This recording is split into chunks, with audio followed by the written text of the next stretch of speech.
As always, good to have Myles Garrett on the show. And he's 100% right when you talk about the fact that this is wide open and absolutely nobody knows really what's going to happen, because there are potentials for so many trade downs, maybe even a trade up, maybe a prospect lands in their lap. But this is what we do here, and this is what Myles doesn't get to do that often. Yep. We get to make predictions, and we get to say, and I'm going to go with two different directions.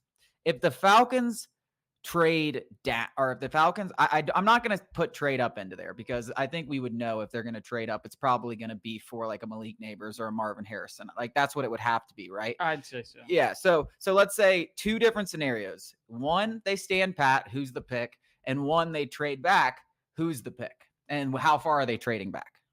Go, Miko. Okay.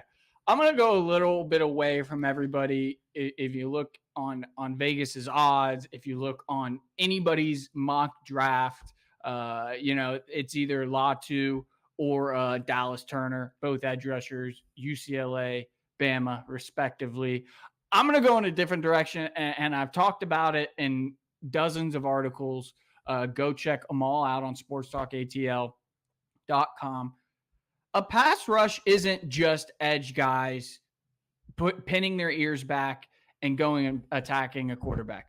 It's a yin and yang. There's a coverage aspect of the pass rush, and the cornerback position is still piss poor, in my opinion. Now, it's not as big of a need in most people's opinion as the edge room is, but Clark Phillips, Mike Hughes, Kevin King, Antonio Hamilton, and D. Alford, 5 of those guys are up for 2 spots, 2 starting gigs next to AJ Terrell. I mean, that's sorry. That's like, we're not really trying to compete. We're just filling the roster out. Those are depth pieces is what they are. And obviously, there's still time left to address that and maybe the edge room and free agency. There's still some guys left, like a Stephon Gilmore. Quinyon Mitchell. I'll get right to the point. Quinyon Mitchell, Toledo cornerback. I've seen everybody rave about this guy and still not putting him in the top 10. And it's, in terms of like a rookie's impact from a cornerback position to an edge position, it's night and day. I mean, you saw Pat Surtain, Sauce Gardner, plenty of cornerbacks come in, step in immediately. Sauce Gardner was an all-pro his rookie year. Pat Surtain, I think he was an all-pro his second or third year, something like that. 2-time Pro Bowl in 3 years. Right. So we saw AJ Terrell. And that's not really the case ever with an edge rusher per se, other than the freak of nature, Nick Bosa, Myles Garrett guys, which is clearly not here in this class. So I'm going to go Quinyon Mitchell. If they stand pat, give AJ Terrell a long-term running mate, still improves the pass rush just in a different way. Now, I'm still going to go away from the mainstream narrative. And if they trade back, it's going to be with somebody like, I want to say somebody like the Raiders, maybe not too far back, but in between 11 and 15-ish area. And they're going to draft a guy named Byron Murphy out of Texas. Still improves the pass rush. Not what a lot of Falcons fans are thinking. And the probabilities of both of these are very long. Obviously, the betting favorites are Latu and Dallas Turner. I'm just trying to be a little bit different. Byron Murphy resembles in a lot of ways Grady Jarrett. He's that smaller interior defender like Aaron Donald. And it just gives you another guy who's got juice along the defensive front that can get after the passer. Now, it's not the traditional edge rusher who pins his ears back, Von Miller, Myles Garrett, all these guys, Micah Parsons, but it can still work. Like I say all the time, there's more than one way to skin a cat. And those sacks are important. Pressure is the number one thing for defenses in the NFL. Most of the time, pressures equate to sacks, but pressuring the quarterback, getting in his face, touching him, getting him off his spot. That's what's most important. It doesn't matter where it comes from. Yeah, I mean, I think both those good. I think Quinyon Mitchell is a really interesting one. He's a guy that I was considered when we, discussed this topic, and we discussed it, right before we ran this segment.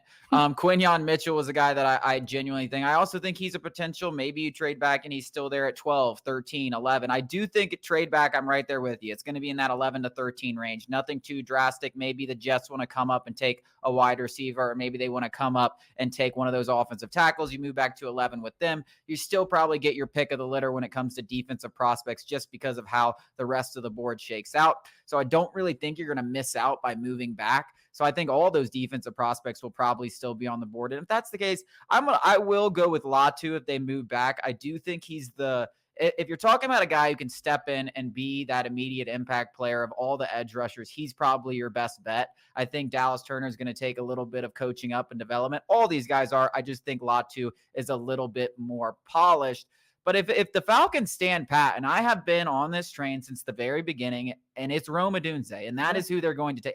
I do not think that, and maybe he's not there. That's a possibility. But if Malik Neighbors or Rome Odunze are there, and the Falcons don't trade out of that pick, there's really no reason for me, in my mind, that if you're talking about best player, but I just think he's heads and shoulders better than the defensive prospects. Like, I think you have a guy there that can be a game changer immediately. Your best player available, and ESPN's big board or the Athletics big board, whoever you're like referencing PFF, it's not necessarily the same as the Falcons or ours, where everybody's got a different criteria. And we know the Falcons value intangibles off the field, that kind of stuff, a lot, maybe more than a lot of other teams. And I think you're absolutely right. Where we stand, we're definitely, on the same wavelength when it comes to Rome Odunze. Obviously, Malik Neighbors he's a top 2-3 prospect in my opinion. So I don't even think he'll be there. But Rome Odunze is much closer to Malik Neighbors and Marvin Harrison is than the fourth wide receiver is to Rome Odunze, or even Dallas Turner, Latu, Quinyon Mitchell, any of those guys. You're absolutely right. I just think how that would land with the fan base. And quite frankly, if you're Terry Fontenot, you shouldn't give a damn what the fan base, anyone thinks. You should pick your pick with conviction. If it works out, good. If it doesn't, you went in, you did your thing. I think I completely agree with you. Rome Odunze is going to be the best prospect available at the 8th pick. But Terry Fontenot did kind of, like I said, he hedged in that pre-draft press conference. I think the wide receiver is a need. So I think that's the other. I think that's the other aspect of all of this is like, it's not like you're adding Joe Alt. That's why neither of us said Joe Alt, because Joe Alt could be the best guy available, but neither of us said that because that's clearly not a need. And yes, overkilling it, and he's added to positions of strength, but it's a little different when you can mix in running backs together, and then rather than bench Caleb McGarry, who you just paid, or Tyler Algier is a cheap 5th round pick. Yeah, so it's different, and those things have to be considered. So there are some considerations when you're talking about the best player available, and that's why. And Rome Odunze fits a need. And listen, if you're Terry Fontenot and you're thinking about what other people are thinking, not only is that crazy from any standpoint, but you got to think about it from this aspect as well. This might be your last draft. Like, if things don't go well, you don't draft well. I'm not saying he's on the hottest of seats, but he's pretty close. Like, he's pretty close. You haven't made the playoffs 3 straight years. You tried to go all in. If you fail, this might be your last draft. If you can't draft with conviction, the guy that you want when it's potentially your last draft, I don't know what we're doing here. Like, you should not be second guessing it. You should have the plan, go for it, and do it. Whether that's moving back, whether that's drafting Odunze, whether that's drafting Latu at the 8th overall pick, whatever it is, this is really your job on the line. So who the hell cares what anyone else thinks? And listen, we've all been wrong. I mean, like I've said a million times, I didn't like the AJ Terrell pick. I didn't love the Chris Lindstrom pick. They weren't very exciting picks. Guess who the best draft picks of the last 10 years have been? And maybe longer than that, outside of like Julio Jones, AJ Terrell, and Chris Lindstrom. So yeah, we don't know crap really. and any of these guys could work out. So I'm not going to be upset until we see him play on Sundays.